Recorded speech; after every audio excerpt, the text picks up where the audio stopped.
وعلیکم السلام ورحمۃ اللہ وبرکاتہ۔ آپ نے واٹس ایپ گروپ میں اختلاط کے بارے میں پوچھا کہ مرد و عورت کا ایک دوسرے کے لیے بنانا جائز ہے یا نہیں۔ یاد رکھیے یہ گروپس مرد کا کسی بھی مستورات کے لیے بنانا شرعاً ناجائز ہے، اور اسی طرح عورتوں کا واٹس ایپ گروپ مردوں کے لیے بنانا خواہ دین کے نام پر بھی ہو، یہ اس لیے ناجائز ہے کہ قرآن پاک میں واضح منع ہے کہ عورت کی آواز کا پردہ ہے، حتیٰ کہ اتنا بھی فرمایا کہ وَلَا يَضْرِبْنَ بِأَرْجُلِهِنَّ لِيُعْلَمَ مَا يُخْفِينَ مِنْ زِينَتِهِنَّ، کہ وہ اپنے پاؤں کو بھی اس انداز سے نہ ماریں کہ تاکہ ان کی چھپی زینت ظاہر ہو جائے۔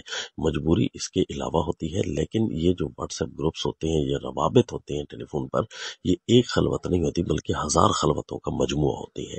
اگر کوئی اپنے موبائل کے اندر واٹس ایپ یا کسی بھی رابطے میں غیر محرم کا نمبر بھی رکھتا ہے تو یوں سمجھیے اس گھر کے وہ دیواریں اس نے پھلانگ ڈالی ہیں۔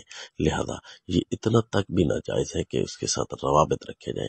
یہ آج کل مفاسد اس کے گننے سے بھی باہر ہو چکے ہیں، گنے چنے بھی نہیں ہیں، بہت زیادہ مفاسد ہیں۔ لہٰذا دین کے نام پر ایسے کسی بھی گروپس کے چلانے کی اجازت نہیں ہے، اور خصوصاً اس دور میں جب اس کے فساد واضح ہو چکے ہیں۔ السلام۔